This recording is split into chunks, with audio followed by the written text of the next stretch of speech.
Okay, here is some nice, logical, just sensible news, which is the Democratic presidential candidate Andrew Yang has ruled out the possibility of running third party or running independent if he doesn't win the 2020 Democratic nomination. Now, why is this news? It's news because if the goal is to defeat Donald Trump, why would you do anything that makes a Donald Trump victory more likely, which a third party run by a former Democratic presidential contender would do? And this was literally his explanation yesterday at a Washington Post event. He said, quote, "I would never do anything that would increase the chance of Donald Trump becoming president again.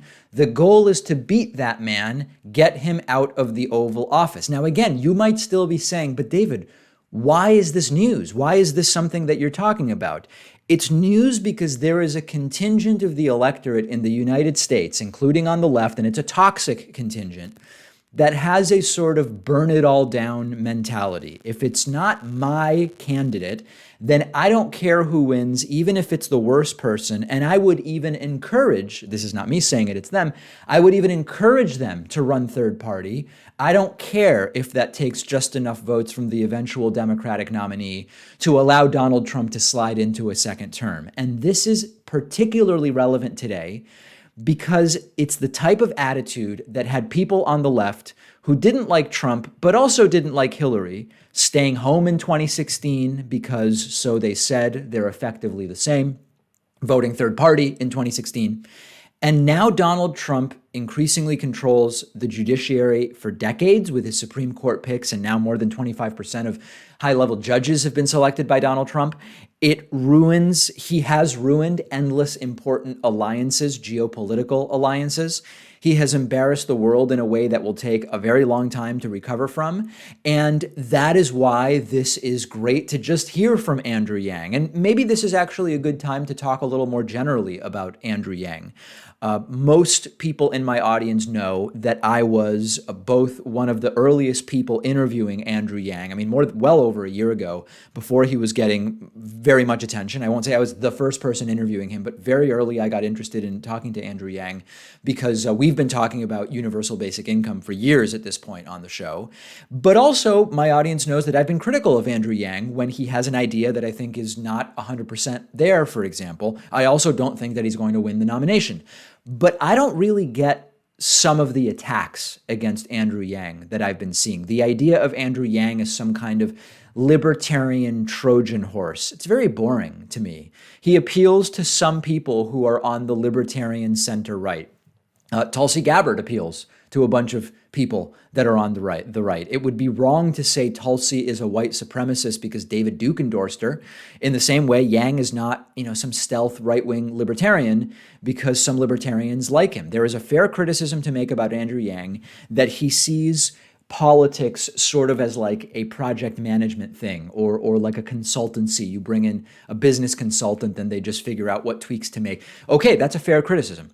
You can say that Andrew Yang has not fleshed out in detail the numbers behind some of his proposals. I was talking to a couple of people the other day who have gone through the proposals in detail. They say the idea may still be a good idea, but the numbers Andrew Yang has on his website attached to some of these proposals, and maybe we'll do this in detail. I'm kind of riffing here. I wasn't prepared to do this in detail. Some of the numbers don't really add up, or at least they're not complete enough. He hasn't demonstrated that they work. Those are all perfectly fair critiques. I've been critical of the VAT tax proposal of Andrew Yang. But Andrew Yang is clearly not running to screw over Democrats. He's clearly not running some kind of stealth right-wing campaign. And he's made it abundantly clear that he's not going to do anything that will help Donald Trump get reelected, like running third party. Andrew Yang doesn't take cheap shots at other candidates. When he disagrees, he does it respectfully. He's pushed some important issues into the conversation about taxation or taxation of large corporations, UBI, automation. Even if you don't think those are the most important issues, overall, we're better off with those issues as part of the discussion. So in the same way that I said last week, when I talked about let's not idolize politicians, When you look, if you look at countries where leaders are idolized and almost deified, those are not countries that I think we want to be like. Let's also not see everything in black and white. Every candidate is either great or terrible, good or evil, an honest actor or someone exhibiting or involved in some kind of subterfuge to completely trick the electorate about what they really are. Andrew Yang has some interesting ideas. You can be critical of his general approach. He's being upfront. He's being, as far as I see, honest about his intentions and his goals. And I think it's a great thing that he said, no, I'm not going to do anything that will help Donald Trump win. Including a third-party run. If you disagree with me, let me know. I'm glad to hear reasonable arguments against Andrew Yang being a good faith actor if you can put them together. Due cappucci, per favore. Grazie mille. One of our sponsors making the David Pakman Show possible is Babbel, the language learning app, and you'll get 25% off a subscription to Babbel when you click the link under this video. Babbel was founded in 2007 and now has over 1 million paying subscribers worldwide as one of the world's leading language learning apps. Their learning method has been examined numerous times in scientific studies, including one at Yale in 2019, which found that 100% of participants who used Babbel were able to improve their oral proficiency with a new language within just 3 months. Research found that users learning Spanish on Babbel only needed to use the app for an average of 15 hours over a 2-month period to cover the requirements for one college semester of Spanish.